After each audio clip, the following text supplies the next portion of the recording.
మరి ఈరోజు నా మిత్రులు ఎంపీ బెస్తిపాటి నాగరాజు గారు మన ప్రాంగణానికి రావడం ఎంతో సంతోషంగా ఉంది.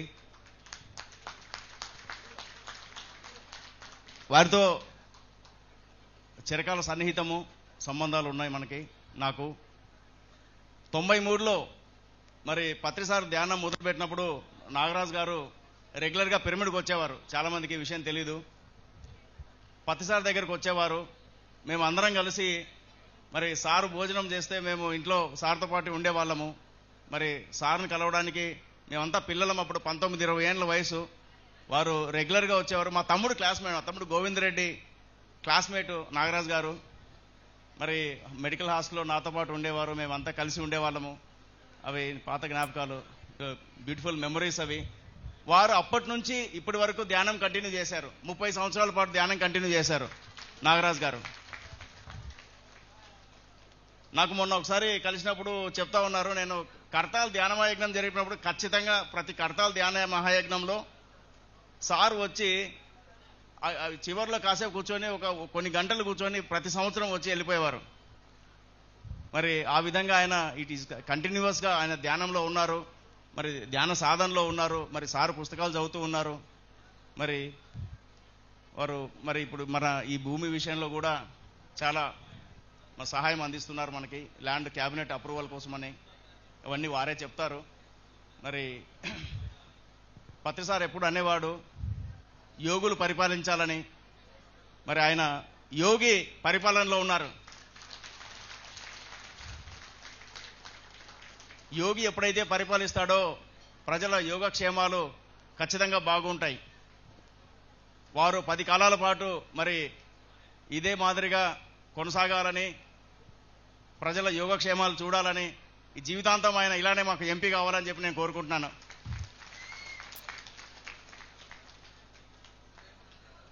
రాజు ఎప్పుడు యోగి అయి ఉండాలి.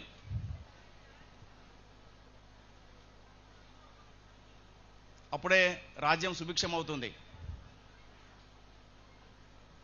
మరి ఒక సాధకుడు, ఒక యోగి, మరి వారు ఈరోజు మన మధ్యలో ఉన్నారు. పత్రిసారి శిష్యుడు ఆయన. ఎంతో రెగ్యులర్గా వచ్చేవారు పిరమిడ్కి. మరి ఇవన్నీ కూడా విశేషాలు. మరి వారి యొక్క అనుభవాన్ని ఈరోజు మనం వారి మాటల్లోనే విందాం. నాగరాజు గారికి మైక్ ఇస్తున్నాను. ముందుగా అందరికీ నమస్కారం. ఈరోజు ఎంతో శుభదినం. నేషనల్ ట్రైనింగ్ పిరమిడ్ సేవాదల్ వారి యొక్క ఆధ్వర్యంలో కర్నూలు టౌన్లో ఇంత భారీ ఎత్తున జగన్నాథ గట్ పైన, ఎందుకంటే సుభాష్ పత్రి గారి యొక్క ఎంతో చిరకాల కోరిక ఈ జగన్నాథ గట్ట ఆవరణలో ఇటువంటి కార్యక్రమాలు జరగాలని చెప్పేసి సార్ సంకల్పించినటువంటి ఆ మహానుభావుడు యొక్క కళ ఈరోజు నెరవేరిందని నేను మిమ్మల్ని అంతా చూస్తూ ఉంటే నాకు అనిపిస్తూ ఉంది. అందులో భాగంగా ఈ కార్యక్రమంలో భాగంగా ఇక్కడికి విచ్చేసినటువంటి పిరమిడ్ మాస్టర్లు, పిరమిడ్ బంధుమిత్రులందరికీ మరియు వేదిక మీద వచ్చినటువంటి స్వాముల వారికి, అలాగే పిరమిడ్ మాస్టర్స్కు ప్రతి ఒక్కరికి పేరు పేరున నా యొక్క ధన్యవాదాలు తెలియజేస్తా ఉన్నాను. సోదరులారా, నేను చెప్పేది ఏమంటే, వాస్తవంగా మీతో 2 విషయాలు పంచుకునేటువంటి అవకాశం ఈరోజు ఈ రూపంలో నా కర్నూలు పార్లమెంట్లో, నా యొక్క కాన్స్టిట్యూషన్లో మీతో పిరమిడ్ మాస్టర్లందరితో నేను ఒక పిరమిడ్ వాసిగా నేను కొన్ని మీతో 2 విషయాలు పంచుకుంటానని చెప్పేసి మీ అందరికీ తెలియజేస్తా ఉన్నాను. ముఖ్యంగా నేను కర్నూలులో, నేను నా ఎడ్యుకేషన్ అంతా కర్నూలు పట్టణమే. నేను ఒక సామాన్య రైతు కుటుంబం నుంచి ఇచ్చినటువంటి వ్యక్తిని. 1993లో సార్ చెప్పినట్టు, పరమేశ్వర రెడ్డి గారు చెప్పినట్టు వాస్తవం అది. 93లో నా 10th క్లాస్ అయిపోతే మేము ఇంటర్మీడియట్ జాయిన్ అయితే 93లో గోవిందరెడ్డి అని చెప్పేసి వీళ్ళ తమ్ముడు ఉండేవాళ్ళు. మాతో పాటు మా క్లాస్మేట్ అతను. అప్పట్లో మేమంతా బైపీసీ అయితే మేము మెడిసిన్ కొట్టాలనేది మా కళ అప్పట్లో. అందులో భాగంగా సార్ హాస్టల్కి వెళ్ళేవాళ్ళం, కర్నూలు మెడికల్ కాలేజ్కి, వాళ్ళ తమ్ముడితో పాటు. వాళ్ళ తమ్ముడు మమ్మల్ని తీసుకుపోయాడు, మా అన్న మెడిసిన్ చదువుతున్నాడని చెప్పేసి కర్నూలు మెడికల్ కాలేజ్కి మేము పోయేవాళ్ళం. ఆడ కాసేపు ఆయనతో సాన్నిహిత్యం ఏర్పడడం ఆ గోవిందరెడ్డి తరఫున. ఆ తర్వాత మాకు ఈ పిరమిడ్ గురించి ఆ రోజు ఆ గోవిందరెడ్డి గారు వీళ్ళ తమ్ముడు మా అన్నట్టు పిరమిడ్ సెంటర్కి పోతారు, రోజు పోతున్నాడని చెప్పేసి కర్నూలులో ఉన్నటువంటి పిరమిడ్ సెంటర్ తీసుకోవడం జరిగింది. సుభాష్ పత్రిజీ గారు అప్పుడు చిన్న రూమ్లో అక్కడ ఓ చిన్న పిరమిడ్ మాస్టర్లు బీవీ రెడ్డి గారి యొక్క ఆధ్వర్యంలో బ్రహ్మాండంగా అప్పుడంతా మేము అంతా కలిస్తే కూడా 20 మంది కూడా ఉండేవాళ్ళం కాదు. అంతా కలిస్తే 20 మంది అంతే. సార్ ఇట్లా సెంటర్లో కూర్చుంటే అంత చుట్టూ కూర్చునే వాళ్ళం. అంటే దాదాపు 15-20 మంది మాత్రమే ఉండేవాళ్ళం. చాలా చిన్న పిరమిడ్. ఆ పిరమిడ్ లేకపోతే కూడా వర్షాకాలం వస్తే మోకాట్లో నీళ్లు. ఆ సార్ ముందర పోతా ఉంటే పత్రిజీ సార్ మేము వెనకల పోయేవాళ్ళం పిల్లలం. అంటే అటువంటి రోజుల నుంచి అంటే పత్రిజీ గారితో మాకున్నటువంటి అనుబంధం నేను చెప్తా ఉన్నా. ఆ రోజు నుంచి నేను పత్రిజీ గారి సార్ని నేను స్వయంగా చూడడం జరిగింది. అందులో భాగంగా మాకు పిరమిడ్లో కూడా సార్ కూర్చోబెట్టి ధ్యానం చేపించేవాళ్ళు. ధ్యానం చేపించేటప్పుడు కూడా ఆ ఇసుకలో కూర్చొని మాకు చాలా చాలా మంచి వాక్యాలు చెప్పేవాళ్ళు. మాది బాల్యదశ కాబట్టి మాకు చాలా ఆ వయసు ఎట్టుంటుందో మీకు తెలిసిన విషయమే. కానీ ఆయన వాక్యాలు మేము విని ఆ రోజు నుంచి అందిపుచ్చుకొని ఇంటర్మీడియట్ దశలోనే దాదాపు అంటే ఒక 45 మినిట్స్ గంట సేపు మేము పిరమిడ్లో కూర్చోవాళ్ళం. అది ఎందుకు జరిగిందో ఏం లేనా ఆ రోజు నాకు ఆయన దగ్గరికి నాకు కొంచెం మైగ్రేన్ ఉండేది. ఒక సైడ్ తలనొప్పి ఉండేది అప్పట్లో ఇంటర్మీడియట్లో. కానీ అక్కడికి పోయిన తర్వాత అది కంప్లీట్గా నయం కావడం జరిగింది. ఆ రోజు నాకు విశ్వాసం పెరిగిపోయింది. బాగా నమ్మకం పెరిగిపోయింది నాకు. ఓ ధ్యానం అంటే ఇట్లా ఉంటుంది, ధ్యానం చేయాల్సిందే, ఇది మన మనశ్శాంతి ఉంటే ఏమైనా సాధించగలుగుతామని చెప్పేసి అందులో భాగంగా నేను కంప్లీట్ అడిక్ట్ అయిపోయినా ఆ రోజు. ఎందుకంటే నా ప్రాబ్లం సాల్వ్ అయింది కాబట్టి ఆ ఇంటర్మీడియట్ దశలో. ఎందుకంటే ఎవరు చెప్పుకునే వాళ్ళం కాదు, చిన్నపిల్లలం కాబట్టి తల్లిదండ్రులు కూడా కొంచెం అప్పట్లో రైతులు కాబట్టి తిట్టేవాళ్ళు కదా.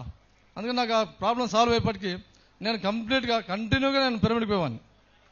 ఆ తర్వాత నేను ఆ ధ్యానం ఎక్కడ ఉన్నా నేను డిగ్రీ చదివినా ఎక్కడ పోయినా పై చదువులకు పోయినా కూడా డైలీ 4 గంటల నుంచి 5 గంటల మధ్యన ఖచ్చితంగా నేను మెడిటేషన్ చేసుకునే మిగతా కార్యక్రమాలు నేను చేసుకునేవాడిని.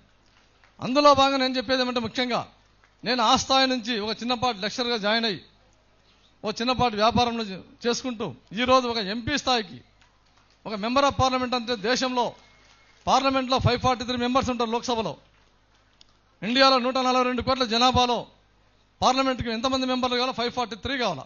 అందులో మళ్ళీ ఒక మెంబర్ చేశాడంటే కేవలం ఒక ధ్యానమని అని చెప్పేసి నేను చెప్పగలుగుతా సగర్వంగా. ఎందుకంటే ముందు చూపది, దాంట్లో వేరే ఉద్దేశం కాదు నేను చెప్పేది. నేనేదో చెప్తున్నాను కాదు. ఆ ధ్యానం చేయడం వల్ల ఏమిటంటే మనకు ఆల్రెడీ ఆ ఫోకస్ కనబడుతుంది మనకు. నేనేం చేస్తున్నా అని చెప్పేసి. నేను టికెట్కి ప్రయత్నం చేసేటప్పుడు కూడా చాలామంది పెద్ద వాళ్ళు నీకు టికెట్ రావడం అసాధ్యమే అన్నారు. అంటే నాకున్నటువంటి మనోసంకల్పం నాకుంది.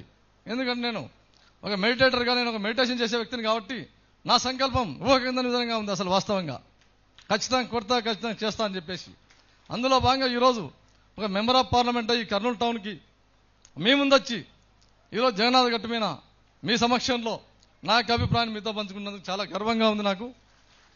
అంతేగాక నేను చెప్పేది ఏమంటే వాస్తవంగా చెప్తాను 2 విషయాలు.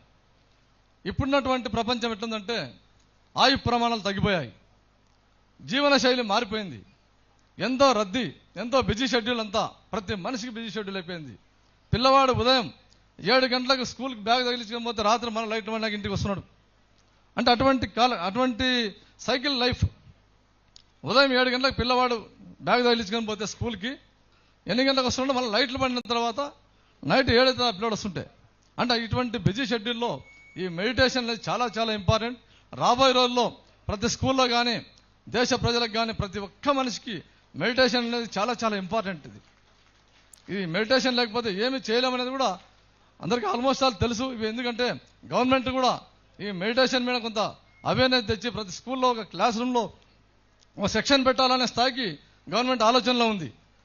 ఇకపోతే మన కర్నూలు పట్టణంలో సుభాష్ పత్రి గారికి చాలా ఇష్టమైన ప్రాంతం ఏదంటే నాకు తెలిసి కర్నూలే ఆయన సార్కి వేదిక. సుభాష్ పత్రిజీ గారి వేదిక ఏదంటే కర్నూలు ప్లాట్ఫారమే. కర్నూలు నుంచే మొదలుపెట్టాడు సార్ పాదయాత్ర. కర్నూలు నుంచే మెడిటేషన్ మొదలుపెట్టి ఈరోజు అంచెలంచెలుగా ఎదిగి ప్రపంచ దేశాల్లోనే పత్రిజీ సార్ అంటే ఒక స్థాయి. పత్రిజీ గారి యొక్క మెడిటేషన్ నేను సగర్వంగా చెప్తా. నేను పార్లమెంట్ అయితే ఎక్కడికైనా పోతే కూడా కొన్ని ప్రోగ్రామ్స్కి పోతే మీకు మెడిటేషన్తో ఎట్లా అనుబంధం అంటే మా పత్రిజీ సార్ అని చెప్పేసి నేను బ్రహ్మాండంగా చెప్తాను. నేను మా గురువు ఆయన్నే. మాకు ఎందుకంటే ఓనమాలు నేర్పినటువంటి గురువు గారు కూడా పత్రిజీ గారు అని చెప్పి నేను సగర్వంగా చెప్పగలుగుతాను. ఎందుకంటే ఈ మెడిటేషన్ అంటే నాకు తెలియని రోజుల్లో కూడా మమ్మల్ని కూర్చోబెట్టి ఎంతో మంచి సజ్జన సాంగత్యం చేసినటువంటి మహానుభావుడు. ఆ విధంగా మమ్మల్ని మోటివేట్ చేసి మాతో కూర్చోబెట్టించి 40 మినిట్స్ 45 మినిట్స్ ఆ వయసులో నుంచి తీసుకొచ్చారంటే కేవలం ఆయన యొక్క సంకల్పం వల్ల, ఆయన అడుగుజాడలో మేము నడుచుకొని ఆ మెడిటేషన్ అందిపుచ్చుకొని దాంట్లో ఉన్నటువంటి గమ్మత్తును మత్తును ఆస్వాదించి ఈరోజు 45 ఏళ్ళకి 45 ఇయర్స్ నేను ఎంపీ అయినా అంటే కేవలం ఒక పిరమిడ్ గొప్పతనం అని చెప్పి మీ అందరికీ తెలియజేస్తా ఉన్నాను. ఎందుకంటే ఈ మెడిటేషన్ చేయడం వల్ల ఏమంటే మనకు కొంచెం ముందు చూపు అనేది చాలా ఎక్కువ పెరుగుతుంది. ముందు చూపు అనేది చాలా చాలా ఎక్కువ వస్తుంది. మనం ఏదైనా సంకల్పించామంటే ఇది నేను చేయగలను ఈ రకంగా అని చెప్పి మనకు కనబడుతుంటారు క్రిస్టల్ క్లియర్గా. కాబట్టి మీరంతా ఇప్పుడున్నటువంటి జీవన శైలిలో ప్రతి ఒక్కరూ ఎన్ని పనులున్నా ఎన్ని ఏది ఉన్నా కూడా ఆ 24 అవర్స్లో ఉదయం పూట బ్రహ్మముహూర్తంలో మీకు వీలున్న టైంలో మెడిటేషన్ను చేసుకుంటూ మీ జీవితంలో, ఎందుకంటే ఈ బిజీ షెడ్యూల్లో మీ యొక్క జీవన శైలిలో దీన్ని ఒక భాగంగా అలవర్చుకొని ఖచ్చితంగా మెడిటేషన్ని మీతో పాటు మీ ఇంట్లో ఉండే పిల్లలకు కానీ మీ చుట్టుపక్కల వాళ్ళకి కానీ ప్రతి ఒక్కరికి పరిచయం చేయాల్సినటువంటి బాధ్యత ఎంతైనా ఉంది. అంతేగాక ఇక రెండో విషయానికి వస్తే కర్తాల్ పత్రిజీ సార్ అప్పట్లోనే మేము ఉండేటప్పుడు చిన్నగా జనవరి 1 వస్తే డిసెంబర్ 31 రఘునాథ్ థియేటర్ దగ్గర చిన్నగా ఒక 50 మంది 100 మందిని పెట్టేసి ప్రోగ్రామ్ చేసేవాళ్ళు సార్. ఆ స్థాయి నుంచి మా ఎదురుగా చూడగానే లక్షల మందితో 31 చేసేటువంటి కార్యక్రమాలు నేను చూశాను. లక్షల మందిని పెట్టి ప్రోగ్రామ్ చేస్తూ ఉంటే సార్ ఏ స్థాయికి ఎదిగిపోయారని చెప్పేసి మేము చాలా గర్వపడ్డాం. అంతేగాక కర్తాల్లో కట్టినటువంటి పిరమిడ్ ఆషామాషి పిరమిడ్ కాదు, మీ అందరికి తెలిసిన విషయమే. మేము ఎందుకంటే కర్నూలు పిరమిడ్ నుంచి మేము గ్యాప్ వచ్చిన తర్వాత సారు కర్తాల్లో సార్ సజ్జన సంగతి ఏదైనా చెప్తా ఉంటే ఫ్రూట్ పంచుతూ ఉంటే కూడా నేను కర్తాలకు వెళ్ళి లాస్ట్ సీట్లో కూర్చొని లేచి వెళ్ళిపోయేవాడిని. లాస్ట్ సీట్లో కూర్చొని సార్ది ప్రసంగం అంతా విని ఆ రాత్రంతా ఆడ ఉండి వెళ్ళిపోయేవాడిని. ఈరోజు ఒక ఎంపీ అయిన తర్వాత పరమేశ్వర రెడ్డి గారు అక్కడ ఉన్నటువంటి సభ్యులు నన్ను ఆ వేదిక మీద కూర్చోబెడితే చాలా చాలా గర్వపడ్డాను. అన్నిటికీ కారణం, అన్నిటికీ మూలం ధ్యానం అని చెప్పేసి మీ అందరికీ మరొకసారి తెలియజేస్తా ఉన్నాను. అంతేగాక చివరగా నేను ఒక మాట చెప్పాను. ఎందుకంటే పత్రిజీ సార్ గారు మరణమైన తర్వాత చాలా చాలా బాధపడ్డాం. ఎంత బాధపడ్డామంటే అంత బాధపడ్డాం. సార్కి కర్నూలు ప్రాంతం అనేది చాలా ఇంపార్టెంట్ కాబట్టి ఇక్కడనే ఏదైనా చేస్తారేమో, కర్నూలే సార్కి మేజర్ కాబట్టి ఇక్కడి నుంచే ఆయన ఆరంభమైనారు కాబట్టి ఈ ప్రాంతంలోనే ఏదైనా జరుగుతుందని చెప్పేసి మేము ఆ రోజు అనుకున్నాం. కానీ కొన్ని కారణాల వల్ల అన్ని రకాలుగా అక్కడ కర్తాల దగ్గర జరగడం జరిగింది. అంతేగాక ఈ స్థలం విషయంలో ఇది ఎంత పుణ్యభూమి ఇది. ఇక్కడ సార్ యొక్క ఆకాంక్ష ఇది, పత్రిజీ గారి యొక్క ఆకాంక్ష ఇది. కాబట్టి ఈ స్థలం, ఈ ప్రిమిసెస్ని అన్ని రకాలుగా అభివృద్ధి చేయడంలో మేము ఖచ్చితంగా పరమేశ్వర రెడ్డి గారి ఆధ్వర్యంలో, సేవాదళ యొక్క ఆధ్వర్యంలో ఖచ్చితంగా, ఎందుకంటే మేమంతా పత్రిజీ గారి యొక్క శిష్యులం కాబట్టి మా వంతు పాత్ర తూచా తప్పకుండా ఈ ప్రాంతాన్ని సర్వాంగ సుందరంగా అభివృద్ధి చేసుకుని, ఎందుకంటే పిరమిడ్ శ్రీనివాసరెడ్డి గారి యొక్క ఆధ్వర్యంలో చూస్తూ ఉన్నా. నేను గతంలో నేను 2 సార్లు ఒకసారి వచ్చిపోవడం జరిగింది. ఆ రోజుకి ఈ రోజు చాలా చాలా మార్పు వచ్చింది, పెను మార్పు చేశారు. కాబట్టి రాబోయే రోజుల్లో మేమంతా ఇక్కడ ఒక అధికార పార్టీలో ఉన్నాం కాబట్టి మనం దీనికి సంబంధించి ఈ సైట్ విషయంలో అయితేనేమి, దీని డెవలప్మెంట్ విషయంలో అయితేనేమి అన్ని రకాలుగా మేము ముందుండి దీన్ని అవసరమైతే కేబినెట్ దృష్టికి కూడా తీసుకుపోయి ముఖ్యమంత్రి దగ్గరికి ఈ ప్రాంతాన్ని రాయలసీమలోని తలమానికంగా ఉండి చేస్తామని చెప్పేసి మీ అందరికి తెలియజేస్తూ, ఎందుకంటే నాకు కొన్ని కార్యక్రమాలు ఉండడం వలన కొంచెం సమయాభావం వలన నేను వెళ్ళేది కాబట్టి దయచేసి మీరంతా, నేను ఒక విషయం చెప్తాను. ఏ కార్యక్రమం అయినప్పుడు జనరల్గా సార్ ఆ స్థాయికి తీసుకొచ్చి సార్ పరమపదించడం జరిగింది. ఆ తదనంతరం ఈ కార్యక్రమాలన్నీ చేస్తూ ఈ ప్రపంచానికి మళ్ళీ సార్ యొక్క ఆశయాలను చాటి చెప్పాలని చెప్పేసి పుట్టినటువంటిదే ఈ సేవాదళ్. ఆ సేవాదళ్ అని చెప్పేసి, ఎందుకంటే మనకు భారతదేశానికి బార్డర్లో సిఆర్పిఎఫ్ జవాన్లు ఏ విధంగా కష్టపడతారో ఈ సేవాదళ్ అని చెప్పేసి ఒక దళ్ ఏర్పాటు చేసుకొని అన్ని రకాల కార్యక్రమాలు ఇంత ఘనంగా నిర్వహిస్తున్నందుకు ముందు దళ్ వాళ్ళకు కూడా, సేవాదళ్ వాళ్ళకు కూడా నేను మరొకసారి ధన్యవాదాలు తెలియజేస్తా ఉన్నాను.